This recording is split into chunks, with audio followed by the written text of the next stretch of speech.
खुदावंद यीशु मसीह के जिंदा जलाली बाबरकत नाम में आप सबकी सलामती हो। मैं आपकी होस्ट सिस्टर एग्नेस सरदार एक बार फिर आपके अपने प्रोग्राम ईमान और जादू के प्लेटफॉर्म से आप सबों की खिदमत में हाजिर हूँ। मेरे अजीजों, आज एक नए टॉपिक की तरफ चलेंगे और वो टॉपिक है मसान।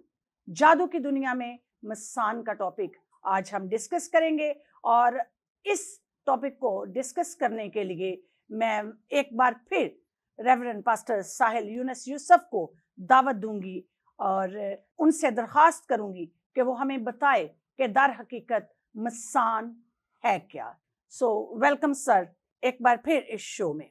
आज हम चाहेंगे कि आप अपने एक्सपर्टीज के जरिए, अपने नॉलेज के जरिए, अपने इल्म के जरिए और उन तमाम तर बातों के जरिए जिनके वसीला से आप बीमारों को भला चंगा करते हैं, दुआओं के जरिए से, कलाम के जरिए से, रोज़े रियाजत के जरिए से। लेकिन आपकी ज़िंदगी में बहुत सारे ऐसे केसेस आते हैं जो जादू की दुनिया में मुख्तलिफ कैटेगरी से ताल्लुक़ रखते हैं। आज मैं आपसे तफसीलन पूछना चाहूँगी कि जादू की दुनिया में मसान क्या है। थैंक यू सिस्टर जी। नाज़रीन, इससे पहले कि हम ये जाने कि मसान क्या होता है, मैं आप सबकी हौसला अफजाई करूँगा कि दुनिया में जितने भी मज़हब हैं, खा वो अहले यहूद का मज़हब हो, खा वो मसीही मज़हब हो, खा वो इस्लाम मज़हब हो, खा वो हिंदू मज़हब हो, इन तमाम मज़हब में जादू को मकरूह समझा जाता है और जादू करने वालों से नफ़रत का इशारा हमें मिलता है। लेकिन इसके बावजूद ना सिर्फ पाकिस्तान में बल्कि सारी दुनिया में जादू का लफ्ज़ आपको सुनने को मिलेगा। आज के दौर में हर शख्स जादू के लफ्ज़ से वाकिफ़ है। हर घर में, हर शहर में, हर मुल्क में, हर गांव में, हर कस्बे में, हर गली कूचे में आपको जादू का लफ्ज़ सुनने को मिलेगा। लेकिन बांग्लादेश और इंडिया वो दो ऐसे ममालिक हैं जहां पर घर घर में आपको जादूगर मिलेंगे। सर आपकी बात को काटने लगी हूँ, इससे पहले कि हम मसान की तरफ जाएं, जैसे कि आपने जिक्र किया इंडिया और बंगाल का, और मैं बहुत हद तक एक और मुल्क के नाम को भी जानती हूँ जहां पर ये स्पेशल ट्रेनिंग दी जाती है, यानी कि फिलिपाइन में। क्या ये सच है कि इन जगहों पे ज्यादातर स्कूल्स के अलावा यूनिवर्सिटीज हैं जो इस काम को या इस नॉलेज को, इस सब्जेक्ट को आगे एक्सपर्टीज के लिए भी पढ़ाते हैं और इसमें वो लोगों को ट्रेंड करते हैं ये काम करने के लिए?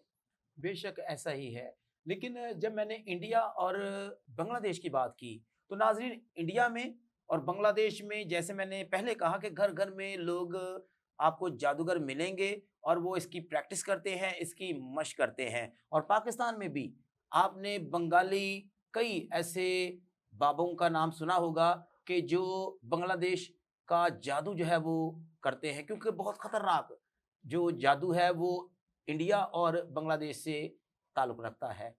आपने बात की मसान की। नाज़रीन, मसान क्या होता है? हिंदू मुर्दों को जिस जगह पर जलाया जाता है उसे मसान कहा जाता है, उसे शमशान घाट कहा जाता है और उसे मरगट भी कहा जाता है। और ये वो जगह है जहाँ पर आपको हर रोज़, हर वक्त मुर्दे जलते हुए नज़र आएंगे। और मैं थोड़ी सी बात को खींचते हुए इस बात का जिक्र करूंगा। हिंदू मज़हब में जब भी मसान के लिए जगह को चुना जाता है तो सबसे पहले उसकी मखसूसियत की जाती है। और जहन में रखिएगा कि जिस जगह पर हिंदू मुर्दों की लाशों को जलाया जाता है उस जगह के 40 हाथ आगे, 40 हाथ पीछे, 40 हाथ दाएं और 40 हाथ बाएं, ये तमाम जगह को कीलत किया जाता है, कील दिया जाता है। और अगर कोई भी जादूगर जादू करना चाहता है तो वो उसके अहाते से बाहर बैठेगा और वो जादू करेगा। सर जिस तरह आपने बोला कि हिंदू जहाँ अपने मुर्दों को जलाते हैं, तो इसी तरह ये तो श्योर है कि जैसे हमारे क्रिश्चियन कब्रिस्तान हैं, सेमेट्रीज हैं, उनको भी इसी तरह ब्लेस किया जाता है, मखसूस किया जाता है, ताकि जब कोई भी अपने अजीज़ को वहाँ दफनाने जाता है तो मखसूस जगह पर दुआ के माहौल में, दुआया माहौल में रहते हुए वहाँ पर जाएं। और मैंने अक्सर ये बात सुनी है कि लोग कब्रिस्तान में जाने से डरते हैं। चर्च में खुदा का कलाम किया जाता है और जहाँ जिस जगह पर चर्च बनाया जाता है उसको मखसूस किया जाता है, और हम चर्च में जाने से नहीं डरते। लेकिन कब्रिस्तान या सेमेट्री जहाँ पे हम दफनाते हैं अपने अजीज़ों को या उनकी आखिरी आरामगाह उसे कहते हैं, तो वहाँ पर जाने से अक्सर लोग क्यों डरते हैं? की वजह यह है कि कब्रिस्तान हो या शमशान घाट, वहां पर हर कैटेगरी की ये मुर्दों की लाशों को जलाया जाता है। इससे मुराद ये है कि अगर कोई जादूगर था और वो हिंदू मजहब से बिलोंग करता था, अगर वो मर जाता है तो उसकी लाश को भी उसी जगह पर जलाया जाएगा। इसी तरह अगर कोई अच्छा बंदा मर जाता है, उसकी लाश को भी उसी जगह पर, उसी मसान में जो है वो जलाया जाएगा। तो ज़हन में रखिएगा कि हर कैटेगरी के लोगों को, का वो अच्छे हों या बुरे हों, उन्होंने अपनी ज़िंदगी में अच्छे अमाल किए हों या बुरे अमाल किए हों, उनकी जगह तो एक ही मखसूस की गई है और वो है मसान या मरघट की वो मकाम जहाँ पर लाशों को जलाया जाता है। तो वहाँ पर जिस तरह हमारा ईमान है कि जो खुदावंद में सोते हैं, उनकी रूहें डायरेक्ट खुदा के पास जाती हैं। आमीन। लेकिन जिन लोगों ने इस दुनिया में रहते हुए बुरे काम किए होते हैं, हिंदू मज़हब के लिहाज से और दूसरे जो मज़ाहब हैं, उनके लिहाज से, ये उनका यकीन है कि उनकी जो आत्माएँ या रूहें जो हैं, वो इसी ज़मीन पर भटकती रहती हैं। चूँकि वो अपनी ज़िंदगी में बुरे होते हैं, तो मरने के बाद भी उनकी रूहों के अंदर वही सारी ख़ुसूसियात, वही खूबियाँ होती हैं। इस तरह वो दूसरे लोगों को तंग करते हैं। इसीलिए लोग जो है वो मसान में या मरघट में या शमशान घाट में या कब्रिस्तान में जाने से डरते और घबराते हैं। दूसरे लफ्ज़ों में मैं ये समझूंगी और मेरे व्यूअर्स भी शायद इस बात को इस तरह से समझें कि जो लोग ज़मीन पर खुदावंद की हज़ूरी में नहीं रहते, वो चाहे किसी भी मज़हब से ताल्लुक़ क्यों ना रखते हों, और जब वो मरते हैं, उनकी रूह खुदा तक नहीं पहुंचती, बल्कि इसी ज़मीन पर इधर-उधर भटकती रहती है, जिसको बाद में बदरू या इस किस्म की एंटिटीज़ का नाम दे दिया जाता है और वो लोगों को तकलीफ बन जाती है। जब हम बाइबल मुकद्दस की बात करते हैं, तो बाइबल मुकद्दस की नाज़रीन तालीम ये है कि जब कोई बंदा मर जाता है, अगर तो वो मसीह में सोया है, तो उसकी रूह खुदा के पास जाएगी। अगर वो शख्स दुनियादारी में मस्त रहा, उसने खुदावंद को कबूल नहीं किया था, तो उसकी रूह जो है वो आलम अरवाह में जाकर वेट करेगी, वो वेटिंग वहाँ प्लेस, पर रहेगी, वो इधर-उधर नहीं फिरेगी। ये बिब्लिकल हमारा हाँ जी, ईमान है। कि वेटिंग प्लेस है। हाँ जी, वो ठीक वेटिंग है जी, प्लेस है सही है। जिसे हाँ जी, आलम अरवाह कहा जाता है। तो वो हाँ, वहाँ पर जाकर इंतज़ार करेगी जब तक कि उनकी अदालत ना की जाए। बेशक ऐसा ही है। मैं आपसे पूछना चाहूँगी कि ये माता मस्तानी कौन है? एक्चुअली शमशान की रानी या माता मसानी एक ही बात है। ज़हन में रखिएगा कि हिंदुओं की वो गॉडेस या वो देवी जिसके रूप को वो जलाली रूप में देखते हैं, जिसे महाकाली कहा जाता है। जब महाकाली गुस्से में, कहर में आती है, तो वो मसानी का रूप धार लेती है। और नाज़रीन, मसानी यानी जिसे हिंदू मज़हब में माता मसानी कहा जाता है, उसकी पूजा भी की जाती है और उत्तर प्रदेश में, हरियाणा में और राजस्थान में उसके मंदिर भी हैं।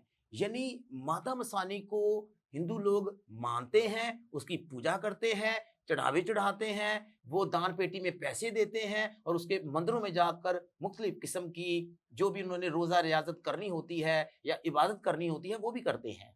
ये तो हुआ कि उनके मंदिर्स भी हैं, उनको पूजा भी जाता है, लोग रोज़ा रियाज़त भी उनके नाम पे करते हैं, चढ़ावे भी चढ़ाते हैं। पहले मसान का हमें पता चला उस जगह का नाम है जहाँ मुर्दों को जलाया जाता है, और माता मसानी वो हैं जिनके नाम से ये सब कुछ किया जाता है। लेकिन इनका असल काम क्या है? इनका किरदार क्या है इस जादू की दुनिया में? ज़हन में रखिएगा कि जब हम महाकाल की यानी लॉर्ड शिवा की बात करते हैं और उनकी जो धर्म पत्नी है यानी माता काली, जिसे महाकाली कहा जाता है, जब इन दोनों की बात करते हैं तो मसान यानी महाकाल, लॉर्ड शिवा जो है वो मसान में है और माता काली या महाकाली जो हैं वो माता मसानी के रूप में हैं। अच्छा नाज़रीन, आपको जानकर ये बड़ी हैरत होगी कि जब मसानी के रूप में माता काली आएँगी तो वो नेकेड होंगी। नेकेड से मुराद ये है कि वो नंगी होंगी, उनके जिस्म पर किसी किस्म का कोई कपड़ा नहीं होगा। वैसे तो हिंदू जो ईमान है और हिंदू जिस चीज पर यकीन रखते हैं कि 360 मसानियां हैं, जितनी भी बाकी मसानियां हैं उन्होंने कपड़े पहने होते हैं, वो नंगी नहीं होती। लेकिन जब माता मसानी की बात की जाएगी तो वो नेकेड होगी।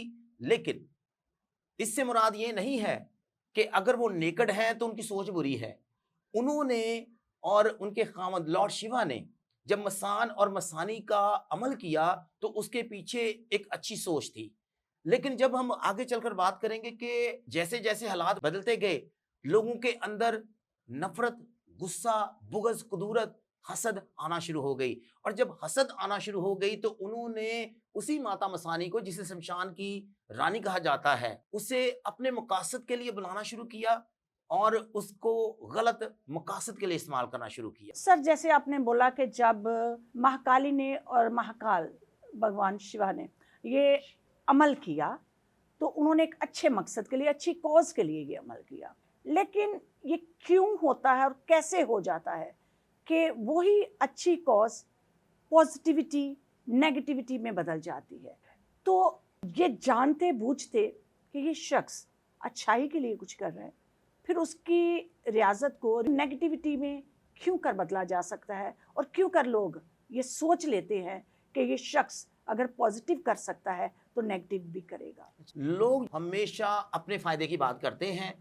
वो खुदा के खुदाम के पास आते हैं, अपने मतलब की बात करते हैं। उन्हें ना ये बात करने में शर्मिंदगी महसूस होगी। वो बरमला ये बात कह देंगे कि भाई साहब, अगर तुसी यह दुआ की सी तो तुहाडी दुआ सुनी गई, तो चलो तुसी यह भी दुआ कर दो, तुहाडी सुनी जाएगी। तो कई बार होता है कि लोग पैसे के चक्कर में ये करना शुरू कर देते हैं। मिसाल के तौर पर अब मेरे 20 स्टूडेंट हैं, मैंने उन्हें दुआएं करने का मेथड बताया, तरीके बताए, अपने साथ बिठाकर उन्हें दुआएं करना शुरू करवा दी। अब साहिल यूनुस की ज़िंदगी का मकसद तो लोगों को यीशु के पास लाना है। साहिल यूनुस का मकसद लोगों को यीशु के शागिर्द बनाना है। तो मैं तो बेलौस ये खिदमत कर रहा हूँ। जो कुछ खुदा ने मुझे तोड़ा दिया है वो तो मैं करूँगा, लेकिन कल कला को कोई मेरे शागिर्दों में से उसे खुदावंद ये बरकत दे देता है कि वो बदरू गिरफ्तार जो लोग हैं उन्हें आज़ाद करवा सकता है, उन्हें वो रिहाई दिला सकता है, जो बीमार हैं उन्हें नाज़रीन भला चंगा कर पाता है। तो एक वक्त आएगा कि उसकी ज़िंदगी में लालच आ जाएगा, और जब वो लालच आ जाएगा तब वो अच्छे कामों के साथ साथ बुरे कामों के लिए भी दुआएं करना शुरू कर देगा। तो जब बुरे कामों के लिए दुआएं करना शुरू कर देगा तो फिर आहिस्ता आहिस्ता उसका रुझान जो है नेगेटिव चीज़ों की जानब जाएगा। तो आहिस्ता आहिस्ता वो जो पॉजिटिव था वो नेगेटिव की तरफ जाना शुरू हो गया। सो मेरे अजीजों, यही बात मैं एक्चुअली क्लियर करवाना चाह रही थी कि जैसा हम सोचते हैं, जो हम सोचते हैं, जो हमारे माइंड में होता है, वैसा ही हो जाता है। अगर हम खुदा के कलाम को अच्छाई के लिए इस्तेमाल करते हैं, बेशक मैं इस बात पर ईमान रखती हूँ कि खुदा का कलाम सच और बरहक है, और जो हम कहते हैं खुदा के कलाम से, ईमान से मांगते हैं, ऐसा हो जाता है। लेकिन जैसे पास्टर साहब ने भी बोला कि अगर हमारे दिल में लालच आ जाता है, तमा आ जाता है, तो फिर हम नेगेटिविटी को ज़्यादा वेलकम कहना शुरू कर देते हैं, अपनी ज़िंदगी में बुलाना शुरू कर देते हैं। तो याद रखिएगा कि हमारी ज़िंदगी, हमारा माइंड एक ऐसा मकनातीस है जो पॉजिटिविटी को कम, नेगेटिविटी को ज़्यादा अपनी तरफ खींचता है। तो फिर जब हम नेगेटिविटी की तरफ आ जाते हैं, बुराई की तरफ चले जाते हैं, उसी कलाम को बुरे कामों के लिए इस्तेमाल करना शुरू कर देते हैं, तो फिर हमारी ज़िंदगियों में अजाब भी आने शुरू हो जाते हैं। याद रखें, इसमें आप मालदार तो हो सकते हैं लेकिन खुशहाल नहीं हो सकते। आपके पास दौलत तो आ सकती है लेकिन खुदा की खुशनुदी नहीं आ सकती। आपके पास अच्छा घर, अच्छी फैसिलिटीज़ तो आ सकती हैं लेकिन खुदा की बरकत नहीं हो सकती, वो सिर्फ ज़मीनी बरकत होंगी। तो इसलिए इस टॉपिक से आगे थोड़ा बढ़ेंगे और देखेंगे कि ये मसान जिसकी बात हम कर रहे हैं कि मसान क्या होता है, माता मसानी कौन है और किस तरह से जादू की दुनिया में इनका इस्तेमाल किया जा रहा है। तो एक और बहुत ही बारीकी की बात है सर कि मसान की राख को बड़ा लोग अहमियत देते हैं। तो ये मसान की राख जो है, इसका क्या जादू की दुनिया में अमल दखल है? आज के दौर में आपको जादूगर मिलेंगे, वो कहते होंगे जी हम सब कुछ कर सकते हैं, लेकिन लाखों में कोई एक बंदा होगा जिसे मसानी का अमल आता होगा। क्योंकि जहन में रखिएगा, ये जानलेवा अमल है। किसी भी मसान को उठाना, जगाना बेदार करना इतना आसान काम नहीं है। जब कोई बंदा मर जाता है और उसकी लाश को जलाया जाता है, तो वो बंदा जिसने मसान को जगाना होता है, वो इंतज़ार करता है कि जब राख बच जाएगी, तो जब वो राख ठंडी होगी तो वो उसे लेगा। आज के दौर में इसकी बड़ी मार्केटिंग है। ज़हन में रखिएगा कि वो लोग जिन्होंने मसान की राख का अमल करना होता है या किसी की जानिब मसान को भेजना होता है। दूसरे लफ्ज़ों में आप कह रहे हैं कि ये राख बिकती भी है? हाँ जी, ज़ाहिर बात है कि ये वो अमल है जिसमें एक ही मकसद होता है कि हमने फ़लाँ बंदे को मार देना है। और जब मसान की राख कोई बंदा लेगा, तो उसके बाद थोड़ी-सी चिकनी मिट्टी लेगा, उसका एक पुतला बनाएगा। पुतला बनाने के बाद उसके चौगिर्द वो जो है वो कच्चा जो पान का पत्ता है वो रखेगा, उसके बाद वो लौंग रखेगा, नींबू रखेगा, उसके बाद वो फूल रखेगा, उसके बाद वो मंत्र का जाप करना शुरू करेगा। जब वो मंत्र का जाप करना शुरू करेगा, एक वक़्त ऐसा आएगा कि वो जो पुतला उसने मसान की राख का और चिकनी मिट्टी का बनाया था, उसने उसकी आँखें भी बनाई, नाक भी बनाया, कान भी बनाए, हाथ भी बनाए, बाजू बनाए, पैर बनाए, तो उसकी आँखों से खून आना शुरू हो जाएगा। तो जब उस पुतले की आँख से खून आना शुरू हो जाएगा, तो वो हिलना शुरू हो जाएगा। जब हिलना शुरू हो जाएगा, तो इससे मुराद ये है कि माता मसानी को, जिसका उसने अमल किया था, हाज़िरी करवा दी उस पुतले में।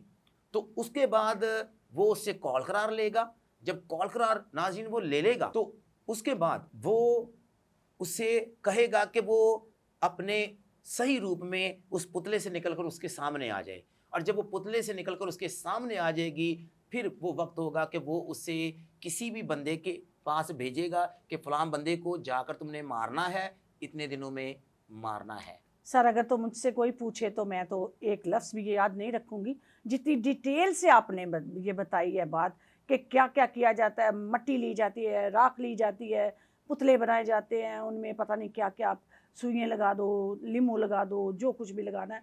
तो ये तो एक बहुत ही जानलेवा सी बात है। और इंसान होते हुए और मेरे ज़हन में ये बात आती है कि किस तरह एक इंसान होते हुए दूसरा इंसान ये सोच सकता है कि वो किसी जीवित इंसान को, जिसमें रूह है, जान है, जो दुनिया में चलता फिरता है, उसको चलते फिरते शख्स को वो इस किस्म की तकलीफ़ दे।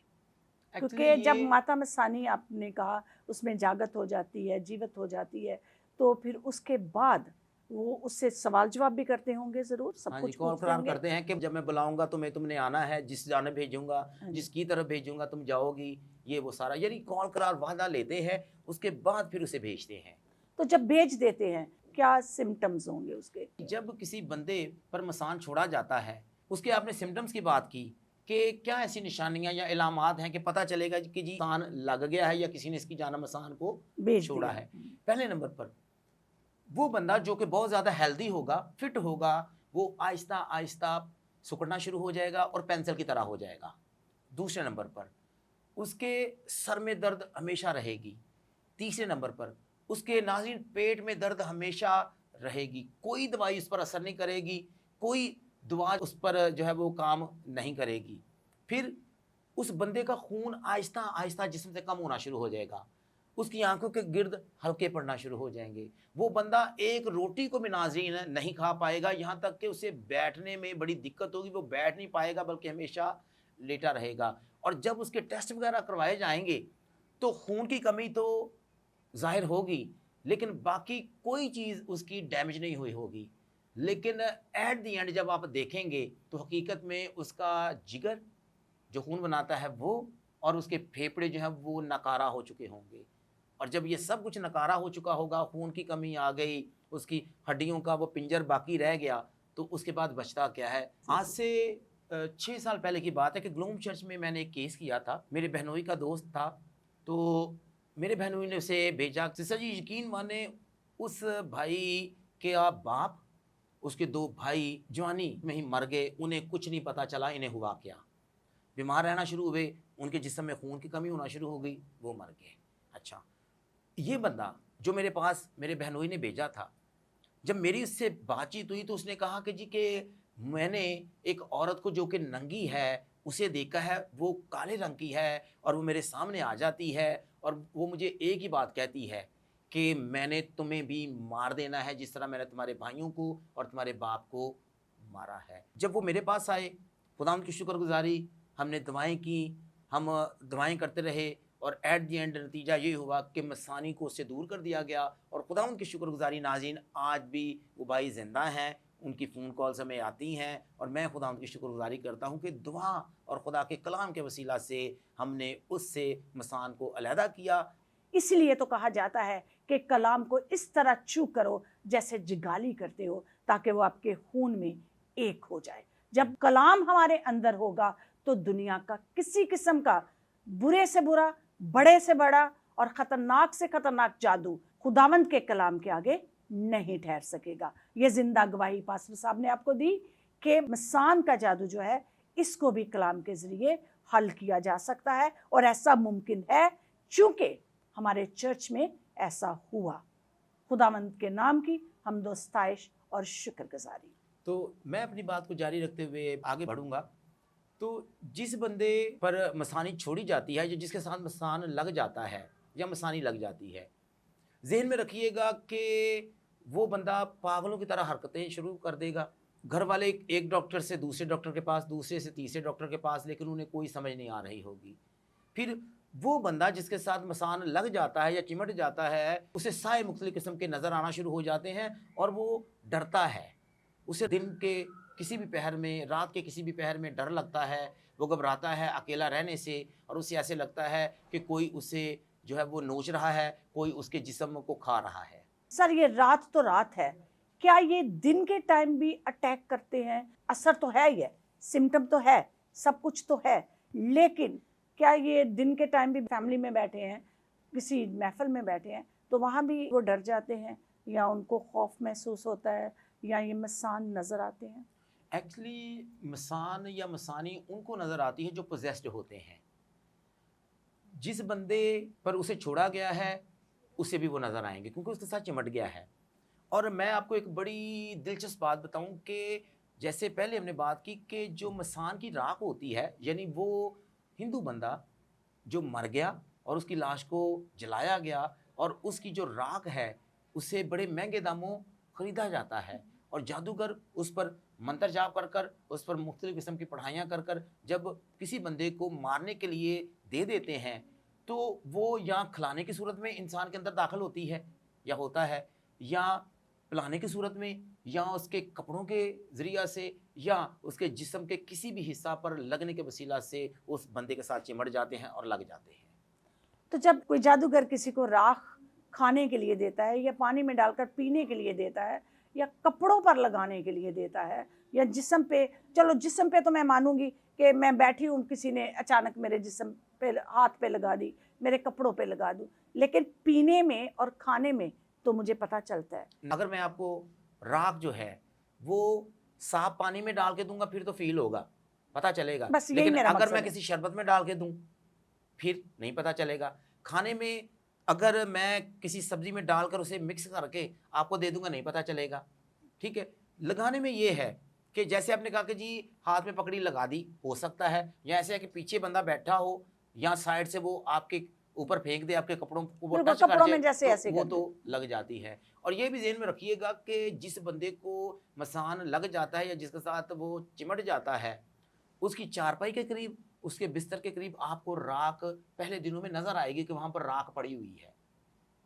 ये सिम्टम ये है इसके होने सिम्टम्स में से सारी पहले बातें हैं कि ऐसा हकीकत में होता होता है। है। सर, बहुत सारे सवाल हुए, बहुत सारी बातें हुई मसान के बारे में। यकीनन मेरे लिए ये सारी बातें बिल्कुल नहीं हैं, और मेरे अजीज़ों, हो सकता है आप में से कुछ लोग इस बात को जानते हों, कुछ लोगों के लिए ये बातें बिल्कुल नहीं हों, लेकिन इसमें डरने वाली बात नहीं, घबराने वाली बात नहीं। ये हमारा मकसद आप तक ये नॉलेज, ये इल्म पहुंचाने का ये है कि आप इससे सीखें, इसके साइंस एंड सिम्टम्स को समझें, इसके निशानात को जब देखें तो खुदावंद की हजूरी में झुककर उससे सजदा करके उससे माफ़ी मांगे, या किसी भी खुदा के खादम के पास जो आप समझते हैं कि वो खुदा के करीब है और वो दुआ करते हैं इन कामों के लिए, आप जाएं, और इससे पहले कि मसला आपकी ज़िंदगियों में एंटर हो जाए और आपको ज़्यादा तकलीफ़ दे, आप उससे पहले इसके लिए दुआ करवाएं और अपने मसले को आगे बढ़ने से पहले ही ख़त्म कर दें। जिस तरह जिस्मानी बीमारी में डॉक्टर्स कहते हैं इससे पहले कि आपका बुखार नमूनिया में बदल जाए मेडिसिन ले लें, यही मेरा मकसद है कि इससे पहले कि आपका मसान का जादू है या मसान की जो बीमारी है, दूसरे लफ्ज़ों में मैं बीमारी कहूँगी इसे, जब इस हद तक पहुँच जाए कि वो आपको साथ ही लेकर चली जाए, इससे पहले आप ज़रूर खुदा के उन खादमीन से रब्ता करें जिनको खुदा ने ये तोड़ा दिया हुआ है, ये बरकत दी हुई है कि वो इनका इलाज कर सकते हैं। तो सर मेरा अगला सवाल आपसे ये है, इन मकासद के लिए मसान के जादू को इस्तेमाल किया जाता है? मसान का जादू बहुत ही ख़तरनाक है। ज़्यादातर मसान का जादू किसी इंसान को मारने के लिए किया जाता है। जैसे मैंने कहा कि जिस बंदे को मसान लग जाता है वो बंदा आहिस्ता आहिस्ता मौत की जानिब बढ़ता जाता है। और आज के दौर में एक लफ्ज़ इस्तेमाल होता है जी, इससे सोकड़े की बीमारी है।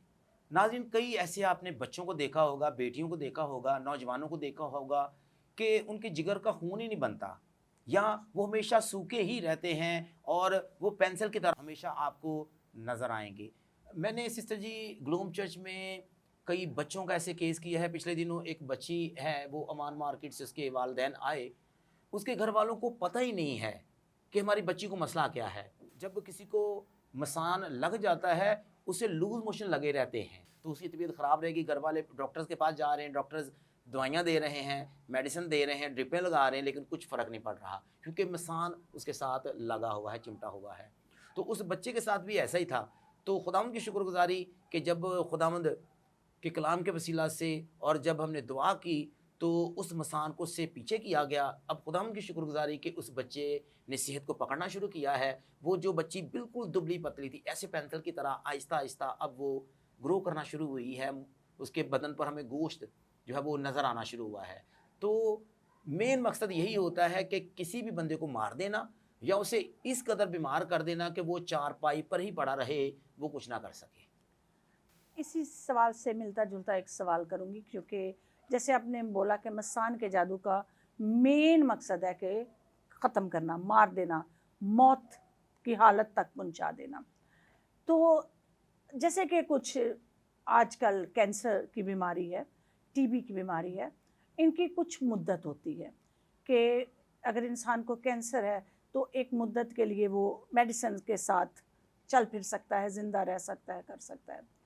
तो मसान की, एक तो आपने कहा मारना ही इसका मकसद है, मकसद तो इसका मारना ही है, लेकिन इसकी भी कोई मुद्दत होती है कि कितनी मुद्दत तक ये चलेगा या कि ये फौरी का फौरी अमल है? देखिए, ये डिपेंड करता है भेजने वाले पर। जिसने किसी पर मसान को छोड़ा है वो ये फैसला करता है कि इसे 1 साल के अंदर अंदर मरना है, इसे 6 महीने के अंदर अंदर मरना है, इसे 3 महीने के अंदर अंदर मरना है, या इसे महीने के अंदर अंदर मरना है। फैसला मतलब ये भेजने है वाले ने करना कि है। भेजने वाले ने फैसला करना है कि कितनी, सपोज आपने मुझे मरवाना है, फैसला आपने करना है आपने मुझे कितने दिनों में मरवाना है। हाँ जी। तो इसके लिए फिर जादूगर जो है, जो भी कोई कर रहा है, उस पर डिपेंड करता है कि उसने अपना इल्म कितना फास्ट करना है, कि इल्म एक ही है या उसका कोई तरीक़ाकार। अच्छा, अब इस बात का जवाब मैं 2 हिस्सों में दूंगा। एक जादूगर की हैसियत से बात करता हूँ कि अगर कोई जादूगर है वो किस तरह इसको भेजेगा, और एक आगे से रोकने वाला है वो इसको कैसे रोकेगा। 2 तरह से जवाब दूंगा। पहले नंबर पर, एक जादूगर या कोई बड़ा तांत्रिक है, ज़हन में रखिएगा, छोटा मोटा तांत्रिक या बाबा इसे हाथ नहीं लगा सकता। दूसरी बात, मसानी को रोकना या जिस किसी पर मसान को छोड़ा गया है उसे रोकना बच्चों का काम नहीं है। तीसरी बात, जब कोई तांत्रिक किसी भी मसान को या मसानी को किसी की जानब भेजेगा तो उसका अपनी मंत्र जाप इतनी होगी, उसकी अपनी मंत्रों की पढ़ाई इतनी होगी, इतनी ज़्यादा होगी, जितनी ज़्यादा उसकी पढ़ाई होगी उतनी ज़्यादा तेज़ी के साथ काम करेगा। फ़र्ज़ करें अगर मुझे कसूर जाना है, 3-4 वेज़ हैं जिनके वसीला से मैं कसूर जा सकता हूँ। मैं बाइक पर भी जा सकता हूँ, चिंची रक्शे पर भी जा सकता हूँ, सालम रक्षा करवा कर भी जा सकता हूँ, बस पर भी जा सकता हूँ, वैन पर भी जा सकता हूँ, अगर मेरे पास गधा गाड़ी है उसके वसीला से भी जा सकता हूँ, अगर मेरे पास घोड़ा है घुड़सवारी करते हुए जा सकता हूँ, और अगर मेरे पास कार है तो मैं कार से भी जा सकता हूँ। अब सोचने वाली बात यह है, मैंने कितने आपको तरीके बताए जिनके वसीला से मैं कसूर पहुँच सकता हूँ, लेकिन इनमें से फास्टेस्ट तरीका कौन सा है, सवाल ये है। तो नाज़रीन, आप मुझसे बेहतर जानते हैं मैंने कितनी ऑप्शंस बताई हैं जिनके वसीला से हम लाहौर से कसूर पहुंच सकते हैं। अब आप खुद फैसला कीजिए कि इनमें से तेज़ रफ्तार कौन सा तरीका है जिसके वसीला से हम लाहौर से कसूर पहुंच सकते हैं। इसी तरह जितना ज़्यादा किसी जादूगर की या तांत्रिक की, जो कि बड़े लेवल का तांत्रिक होगा, उसकी पढ़ाई होगी, मंत्र जाप होगी, जितनी तेज़ी के साथ वो मंत्र जाप करेगा उतनी तेज़ी से मसानी या मसान काम करेगा। मैं इस पे मुत्फिक हूँ, लेकिन मेरा फिर सवाल वहीं आएगा कि जादूगर ये डिसाइड करेगा या जिसने मरवाना है वो डिसाइड करेगा कि भाई इसको इतना अरसा में, इतनी ड्यूरेशन में, इतने वक्त में आपने ख़त्म करना है। क्योंकि मैं आपकी इस बात से मुत्फिक हूँ कि जितना कोई पावरफुल होगा, चाहे वो खुदा के कलाम में है चाहे वो जादू में है, उतना ही काम जल्दी हो जाएगा। तो मेरा सवाल उधर ही खड़ा है फिर भी कि ये किसने डिसाइड करना है। अगर कोई बहुत ही फास्ट जादूगर है जैसे आपने बोला, लेकिन इसके बावजूद करवाने वाला कहता है नहीं जी इसे कम से कम इतने साल चलना चाहिए, तो इस बात पे मैं आप थोड़ी सी रोशनी आप डालें। डिपेंड करता है करने वाले पे कि करने वाला किस लेवल का तांत्रिक या जादूगर है। दूसरे नंबर पर ज़हन में रखिएगा कि मसानी का अमल या इसका जादू हर किसी के बस की बात नहीं है। ये वही बंदा करेगा जो हाई लेवल का जादूगर या तांत्रिक होगा। कोई आम बंदा इसे हाथ नहीं लगाएगा, क्योंकि इसमें जो भेज रहा है उसकी अपनी जान भी जा सकती है। तो कोई भी शख्स अगर लाखों रुपया भी लेता है तो वो ये मसानी का जादू करता है, तो उसके ज़हन में ये भी है कि अगर ये उल्ट पड़ गया या वापस मुझ पर ही आ गया तो मेरी जान चली जाएगी। अच्छा, तो ऐसा भी हो सकता है। ऐसा कई बार ऐसे हुआ है। कई बार ऐसे होता है कि मसानी को बेदार करने के चक्कर में कई तांत्रिक या बाबे वैसे मर गए। तो सर ये तो बहुत अच्छी बात है, जो बुरा काम करते हैं अगर खुद ही उन पे आ जाए तो मेरी नज़र में तो ये अच्छा काम है। देखिए, लोगों को पता होता है कि हमने ये काम करना है, उन्हें पहले ये बता देते हैं, जो उनके गुरु होते हैं या जो करवा रहे होते हैं वो बता देते हैं कि अगर आपने ये काम किया तो आपकी जान भी जा सकती है। लेकिन वो इस टास्क को ज़हन में रखते हैं कि अगर हमने कर लिया तो बाद में हमें फ़ायदा कितना होगा। हम लोगों के नजायज़ काम करवाने के लिए उनसे पैसे लेंगे, बड़ी बड़ी मांग पैसों की करेंगे। अब देखें, जिस बंदे ने किसी बंदे को बीमार करवाना है वो एक रकम, मखसूस रकम देगा, लेकिन अगर किसी ने किसी बंदे को जान से ही मरवाना है वो तो एक मोटी और बड़ी रकम देगा ना। तो बात फिर वहीं पे आ गई कि भेजने वाला जो है वो फैसला करेगा कि मैं कितने दिनों तक इस बंदे को मार सकता हूँ, क्योंकि अगर उसने मसानी को कोई काम दिया है तो उसके पीछे भी उससे भोग प्रसाद और कई ऐसी चीज़ें हैं जो उसे खुश करने के लिए देनी पड़ेंगी, क्योंकि मसानी बेसिकली खून की प्यासी होती है और वो खून पीती है। इसीलिए तो जिस बंदे के साथ वो चिमट जाती है, जिस पर उसे छोड़ा जाता है, उसके जिस्म का आहिस्ता आहिस्ता खून खत्म होना शुरू तो हो ये जाता है। फैसला भेजने वाले का है, भेजने वाले भिजवाने वाले का नहीं। भिजवाने वाले का नहीं। जादूगर की या किसी तांत्रिक की जिसने मसान को छोड़ा है या भेजा है, वो तो ऐसा ही है कि उसकी अपनी कितनी मंत्र जाप है या कितना ज़्यादा उसने दुआ रोज़ा में वक्त गुजारा है या कितना लंबे अरसे से वो ये कर रहा है। अब जब हम एक साधक की या खुदा के खादम की बात करें, या वो बंदा जो मसानी के जादू को बेअसर कर रहा है, सिस्टर जी ज़हन में रखिएगा उसका दुआ और रोज़े में बहुत ज़्यादा वक्त गुजरा होना चाहिए। यानी उसे कलाम पर अबूर हासिल होना चाहिए, कलाम की आयात उसे फिंगर टिप्स पर आती होनी चाहिए, कलाम उसके, जैसे आपने बताया कि उसके खून का हिस्सा कलाम को होना चाहिए। दूसरे नंबर पर उसकी दुआया ज़िंदगी इतनी ज़्यादा स्ट्रॉन्ग होनी चाहिए, इतनी ज़्यादा स्ट्रॉन्ग होनी चाहिए कि जब किसी बंदे को, मरीज़ को उसके पास लाया जाए जिसके साथ मसान चिपटा हुआ है या लगा हुआ है, तो जब वो दुआ करे तो अगर वो पानी वगैरह पर दुआ कर कर उसे पिलाए तो अंदर से उसका असर जो है वो ज़ाया हो जाए, और उसके बाद अगर उसे वो तेल लगाने के लिए दे तो बाहर से भी उसका असर ज़ाया होना शुरू हो जाए, और वो मसान जब वो आहिस्ता आहिस्ता उसका जब असर ज़ाया होता जाएगा तो वो बंदा नॉर्मल हालत में आना शुरू हो जाएगा, और फिर जब वो खाएगा उसे लगेगा उसका जिगर, उसका पित्ता, मैदा, लबलबा, खून की नालियाँ सब काम करना शुरू कर। तो मेरे अजीज़ों, अभी हमने बड़ी तफसील से मसान के बारे में सुना, पास्टर साहब ने जितनी तफसीर हमें बताई है, इसके लिए लाजम है कि अगर हम अपने घरों में,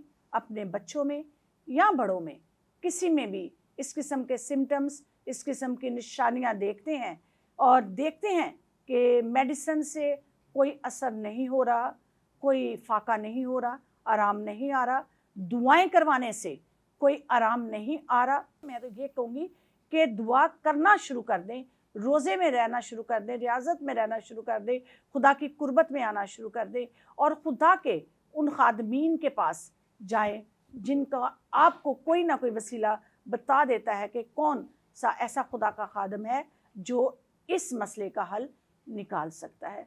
कोई भी इतना बड़ा जादू दुनिया में आज तक नहीं हुआ, ना ही हो सकता है, या जिस मसले का हल कलाम मुकद्दस में मौजूद ना हो।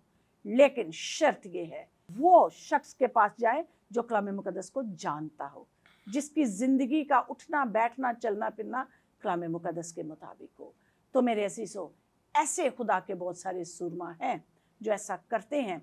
और इसी खुशखबरी के साथ ये भी बताती चलो कि खुदा ने पास्टर साहिल यूनुस यूसुफ को ये बरकत दी हुई है कि किसी किस्म का भी जादू क्यों ना हो, किसी किस्म की भी एंटिटीज़ क्यों ना हो, किसी किस्म की भी बीमारी क्यों ना हो, वो खुदा के कलाम के वसीला से और खुदा की हजूरी में ठहर कर मसाइल का हल करते हैं और लोग शफा पाते हैं, भले चंगे होते हैं। फिर एक बात माजरत के साथ करती जाऊंगी कि मैं तो पास्टर साहिल को ही जानती हूँ, इसलिए उन्हीं के बारे में कहूँगी। अगर आप कोई भी ऐसा खुदा का सूरमा, ऐसा खुदा का खादम जानते हैं जो इन मसाइल के हल कर सकता है, तो आप अपने खुदा के खादमीन के पास जाएं, बजाय कि आप जादू तवीज़ों वालों के पास जाएं, या आप दरगाहों पर जाएं, या आप ऐसे ऐसे जगहों पर चले जाएं यहाँ पर सिर्फ पैसे का ज़िया होता है और फिर लोग दुनिया से रुखसत भी हो जाते हैं। तो इसी के साथ साथ मेरा आखिरी सवाल होगा पास्टर साहब के साथ कि इस मसान से इंसान को किस तरह बचाया जा सकता है, क्योंकि अगर बीमारी है तो उसका इलाज है। मसान चूँकि जादू की दुनिया में एक जानलेवा जादू है, तो खुदा के कलाम के वसीला से मेरा ईमान है कि इसका तोड़ मौजूद है और ऐसा हो सकता है। तो आज पास्टर साहब से बड़ी तफसील से पूछेंगे कि इसका तोड़ क्या है, इसका हल क्या है और इसको किस तरह लोगों की ज़िंदगियों से खारिज किया जा सकता है और किस तरह लोग दोबारा भले चंगे होकर खुदा के नाम की हमदोस्ताइश और तारीफ़ कर सकते। आपने जो सवाल किया कि इसका तोड़ क्या है, इसका हल क्या है, नाज़रीन ज़हन में रखिएगा, पहले नंबर पर कोई भी खुदा का खादम जिसके पास किसी भी मरीज़ को लाया गया है, उसकी रूहानी आंखों का खुला होना बेहद ज़्यादा ज़रूरी है। दूसरे नंबर पर रूहानी कानों का खुला होना बेहद ज़्यादा ज़रूरी है। तीसरे नंबर पर उसकी अपनी दुआया ज़िंदगी इतनी ज़्यादा स्ट्रॉन्ग होनी चाहिए कि खुदा पाक का मसा उस पर इस कदर ठहरा हुआ हो कि जब वो किसी पर हाथ रखे फ़ौरन ही खुदा का रूह गहरी सच्ची बातें बताना शुरू कर दे और वो खुदा का खादम जो इस मरीज़ पर दुआ करने के लिए अपना हाथ बढ़ा चुका है, उसे एक एक चीज़ वाज़े तौर पर और साफ नज़र आनी शुरू हो जाए। उसके बाद सिस्टर जी, जब पता चल जाता है कि जी इस बंदे के साथ मसान जुड़ा हुआ है या चिमटा हुआ है, तो फ़र्ज़ करें किसी चर्च में उस बंदे को लाया गया है, तो मैं हमेशा लोगों को यही कहता हूँ कि आप किसी चर्च में ले जाएं, या अगर हमारे इस्लामी भाई हैं तो वो किसी कारी साहब के पास ले जाएं, किसी हाफिज़ के पास ले जाएं, या किसी मर्द खुदा के पास ले जाएं। और अगर हिंदुओं में कोई बंदा बीमार हो जाता है जिसके साथ मसान या मसानी जुड़ जाती है या चिमट जाती है, तो वो भी अपने जो है वो ब्राह्मण होते हैं, जो मंदिरों में खादम खिदमत करने वाले होते हैं, पंडित साहबान होते हैं, उनके पास ले जाएं। क्योंकि अगर इस कैटेगरी के बीमारों को या इससे मुख्तलिफ कैटेगरी के बीमारों को हम जादूगरों के पास या जो तंत्र विद्या करते हैं, तांत्रिक होते हैं, उनके पास लेकर जाएंगे, तो वो और ज़्यादा उनको बीमार करना शुरू कर देंगे और मसले के हल की बजाय वो लोग बद से बदतरीन होते जाएंगे। लेकिन अगर फ़र्ज़ करें ग्लोम चर्च में कोई बंदा आ जाता है जिसके साथ मसानी या मसान चिमटा हुआ है, तो सबसे पहले जो मैं काम करूँगा, उस बंदे पर मैं दुआ करना शुरू करूँगा। दुआ करने के बाद मैं उसे पानी पर खुदा का कलाम जो है वो पढ़ूंगा, उसके बाद फिर दुआ करूंगा और कहूँगा खुदावंद ये पानी पानी ना रहे, बल्कि तेरे बेटे यीशु का लहू बन जाए, और यीशु मसीह का लहू जब इस शख्स के अंदर उतरना शुरू हो तो मसान या मसानी का असर ज़ाया होना शुरू हो जाए। नाज़रीन, ज़हन में रखिएगा, ये एक दिन की बात नहीं है, आपको बार बार आना पड़ेगा। मैं ये नहीं कहता कि आपको 6 महीने आना पड़ेगा, साल आना पड़ेगा, लेकिन चंद जो है वो हफ्ते आपको आना पड़ेगा।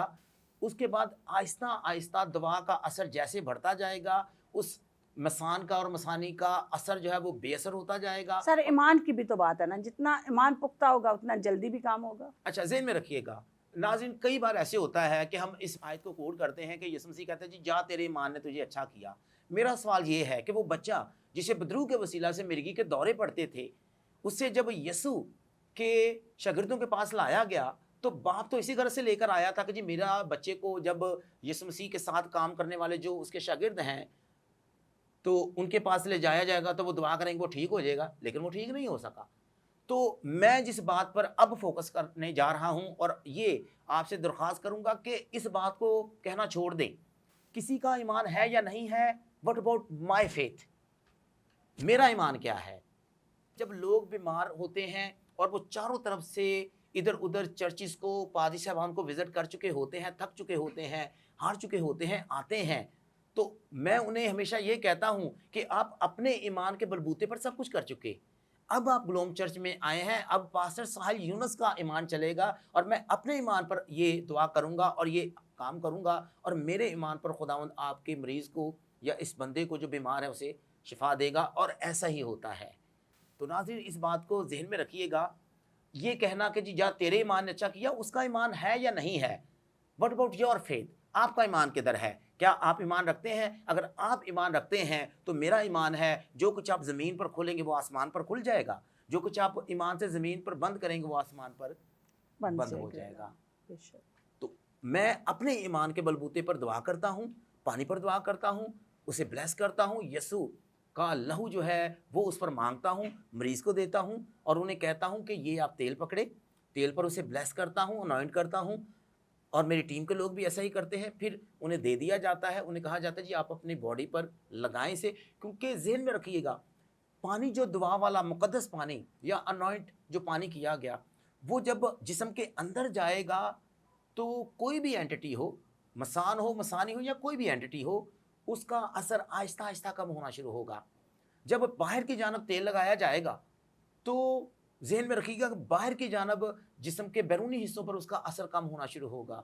और नाज़रीन, ज़हन में रखिएगा बालों पर तेल लगाना बेहद ज़्यादा ज़रूरी है, मुकद्दस तेल या जिस तेल को मसा किया गया है, क्योंकि जितने भी मसले मसाइल हैं वो ऊरा मंडल की वजह से होते हैं, बालों की वजह से। कई बार ऐसे होता है कि मसान क्यों चिमट जाता है, उसे किसी ने भेजा नहीं है या मसानी को किसी ने भेजा नहीं है। नाज़रीन, कई दफ़ा ऐसे होता है कि हमारी बहनें, बेटियां और माएँ बाल उनके गीले होते हैं और वो चर्चिस के अंदर आ जाती हैं या रोड पर सफ़र करना शुरू कर देती हैं या किसी मार्केट में चली जाती हैं, तो किसी को नहीं पता होता कि कहाँ पर कौन सी वबा, कौन सी हवा, कौन सी बीमारी, कौन सी एंटिटी वहाँ पर खड़ी है और वो उसके साथ चिमट गई है और वो उसके बालों के वसीला से ही चिमटेगी। 2 चीज़ें ऐसी हैं जो 6 महीने तक सेव की जा सकती हैं। उन 2 चीज़ों के वसीला से किसी भी शख्स पर जादूगर जादू कर सकता है। पहले नंबर पर बाल और दूसरे नंबर पर नाखून। यानी बाल और नाखून ये वो 2 चीज़ें हैं जिन्हें 6 महीने तक महफूज किया जा सकता है और 6 महीने में इन पर जादू भी किया जा सकता है। सो मेरे अजीज़ों, जादू की दुनिया में जितना चलते जाएंगे, जितनी गहराई में जाते जाएंगे, उतना ही गहरा हमें इल्म मिलता जाएगा। लेकिन इस इल्म को लेने का हमारा मकसद हरगिज़ ये नहीं कि हम जादू की दुनिया में अपनी ज़िंदगियों को ढालकर और अपनी ज़िंदगियों में इस नेगेटिविटी को लेते आए और हम समझें कि ये तो अच्छी बात है या ये आसान तरीका है किसी भी काम को करने के लिए, कोई भी कामयाबी हासिल करने के लिए या किसी भी मंजिल को पाने के लिए।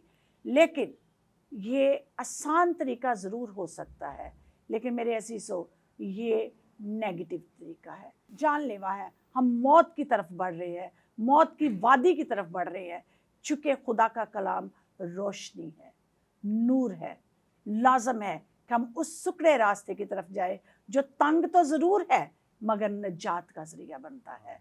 इसलिए लाजम है कि हम इन एंटिटी से, इन जादूगरों से, जादूगर की निशानियों से और ऐसी चीज़ों से परहेज करें जो खुदा के खादमीन हमें दुआ के ज़रिए और हमारी रहनुमाई के लिए हमें बताते हैं। खुदावंद करे कि हम सब इस एपिसोड के ज़रिए से इस बात को सीखें कि जब भी हम इन सिम्टम्स को, इन निशानियों को देखें कि किसी भी शख्स में, चाहे वो हमारा अजीज़ है या कोई भी है, देखें तो उसे एडवाइस करे, उसे ये नसीहत करे कि वो इधर उधर जाने के बजाय खुदा के खादमीन के पास जाएं, रोज़े में रहें, खुदा के कलाम को पढ़ें और खुदा के कलाम का विर्द करते हुए, खुदा के कलाम को लेते हुए अपने अंदर अपनी ज़िंदगियों का मसला हल करने की कोशिश करें। सो इसी के साथ हम आपसे लेंगे इजाज़त, फिर मिलेंगे अगली एपिसोड के साथ एक नए टॉपिक के साथ। God bless glorious television, God bless Pakistan.